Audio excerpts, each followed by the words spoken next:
Husband wife के dispute में अक्सर ये देखने को मिलता है कि जब डिस्प्यूट ज्यादा बढ़ जाता है पति पत्नी के बीच में, तो वजह डिस्प्यूट की भले पति पत्नी के आपसी मतभेद हों, लेकिन मामला जब कोर्ट कचहरी तक पहुंचता है तो उसको क्रुअल्टी और डाउरी डिमांड के रूप में दिखाया जाता है और एफआईआर दर्ज करा दी जाती है।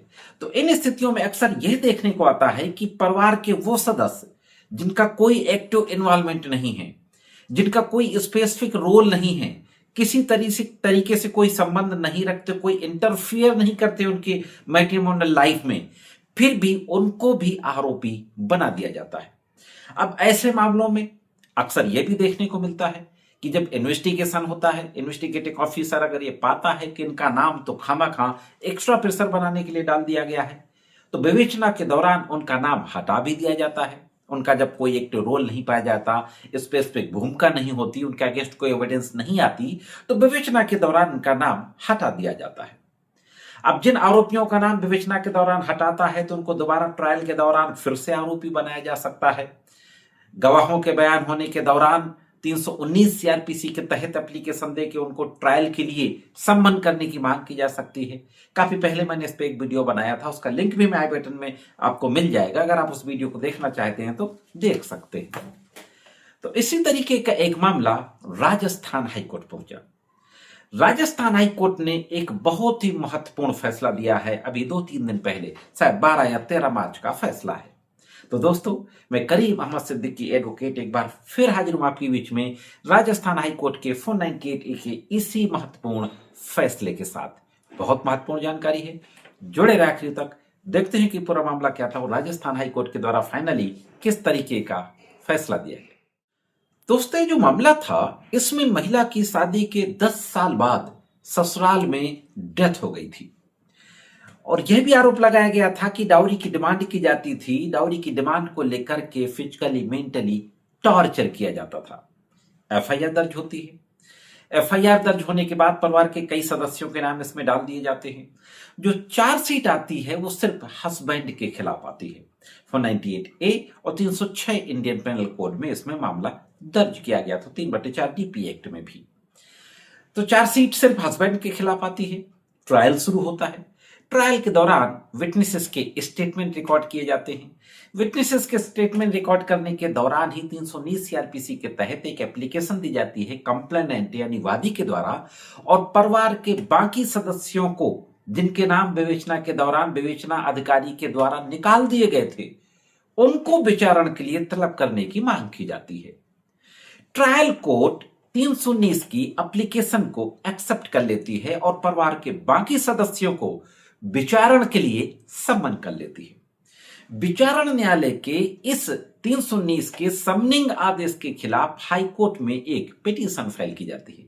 तो देखते हैं कि हाईकोर्ट में क्या आता है, किस तरीके का आर्गुमेंट किया जाता है और फाइनली हाईकोर्ट के द्वारा कौन सी महत्वपूर्ण बातें कही जाती हैं और किस तरीके का फैसला दिया जाता है।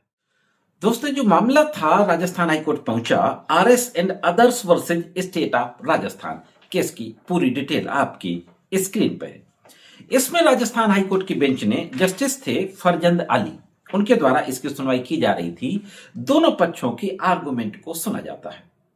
जो आरोपियों की तरफ से जिनको तलब किया गया था, जो आर्गुमेंट था वो यही आर्गुमेंट था कि हमारा कोई एक्टिव इन्वॉल्वमेंट नहीं था, हम किसी तरीके से इनके वैवाहिक जीवन में कोई हस्तक्षेप नहीं करते थे, हमारा कोई विशिष्ट रोल यानी स्पष्ट भूमिका भी नहीं बताई गई बयानों में, और इस तरीके से हमें गलत तलब किया गया और तलबी आदेश जो 319 के तहत तलब किया गया था उसको क्वेश करने की मांग की जाती है। दूसरी तरफ जो गवर्नमेंट एडवोकेट थे उनके द्वारा कहा जाता है कि बयानों में नाम लिया गया है, ये सारे लोग मिले रहते थे, सारे लोग डाउरी की डिमांड करते थे और टॉर्चर करते थे।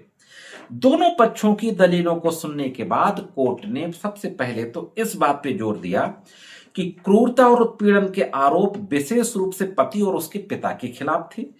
पैसों की मांग से जुड़े विशिष्ट कृत्य उन्हीं के खाते में डाले गए थे। परिवार के अन्य सदस्यों के खिलाफ किसी भी स्वतंत्र कृत्य के संबंध में कोई विशिष्ट आरोप नहीं थे। यानी जिन लोगों को 319 में तलब किया गया उनकी कोई विशिष्ट भूमिका नहीं थी, इंडिपेंडेंटली स्वतंत्र रूप से कोई ऐसी उनकी भूमिका नहीं बताई गई थी, ना एफआईआर में और ना ही बयानों में। इसके अलावा इस बात को भी ध्यान में रखा गया कि चार्जशीट केवल हस्बैंड के खिलाफ दायर की गई थी। कोर्ट ने इस बात पर भी विचार किया कि शादी के 10 साल के दौरान मृतका द्वारा की गई किसी शिकायत या दर्ज कराई गई किसी भी शिकायत का कोई पिछला उदाहरण मौजूद नहीं था। कोर्ट ने देखा कि 10 साल हो चुके थे शादी के। जो डिसीज थी यानी महिला जिसकी मृत्यु हुई थी, उसने किसी के खिलाफ इससे पहले किसी तरीके की कोई शिकायत दर्ज नहीं कराई थी। इस तरीके से इन बातों को देखते हुए कोर्ट ने अपनी राय दी और कहा कि हालांकि पहले से कोई शिकायत न होना इस बात का पक्का सबूत नहीं है कि क्रूरता नहीं हुई। कोर्ट ने कहा कि पहले से शिकायत नहीं है, इसका मतलब यह नहीं कि क्रूरता नहीं हुई। फिर भी यह एक ऐसा पहलू है जिसका न्यायिक मूल्यांकन में महत्व है, खासकर तब जब कुछ रिश्तेदारों पर लगाए गए आरोप स्पष्ट ना हो। सिर्फ वैवाहिक घर में मौजूद होने के आधार पर किसी पर आपराधिक दायित्व नहीं थोपा जा सकता। सिर्फ इसलिए कि वो भी इस घर में रहते हैं आपराधिक दायित्व नहीं थोपा जा सकता। एक कहावत का जिक्र किया जो मैगजिम होती हैं जो लैटिन वगैरह की, एक्टस नॉन फेस्टिस रियम निसी मेंस सिट रिया। इसका कोर्ट ने कहा हमें याद दिलाती है कि अपराध का संबंध जानबूझकर किए गए काम से होता है, ना कि परिवार के साथ निष्क्रिय रूप से जुड़े रहने के।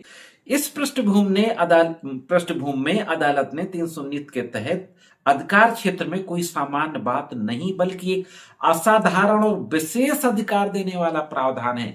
कोर्ट ने कहा जो 319 का क्षेत्राधिकार है वो नॉर्मल नहीं, ऑर्डिनरी जुरिस्डिक्शन नहीं है, ऑर्डिनरी पावर नहीं है, एक्स्ट्रा ऑर्डिनरी पावर है।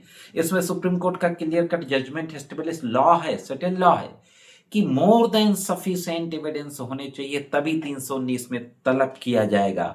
तो इस तरीके से यह बातें कहते हुए राजस्थान हाई कोर्ट ने जो तलबी आदेश था उसको रद्द कर दिया और पति के परिवार के जो बाकी लोगों को विचारणा के लिए तलब किया गया था उनको मुक्त कर दिया। यह थी दोस्तों एक और महत्वपूर्ण जानकारी 498A के संबंध में। कैसे लगी कमेंट्स करके जरूर बताएं। आज के एपिसोड में सिर्फ इतना ही। मिलते हैं किसी अन्य एपिसोड में कानून के अन्य जानकारियों के साथ। तब तक महत्वपूर्ण कानूनी जानकारी के लिए देखते रहें टीगर एंड सोशल अवेयरनेस।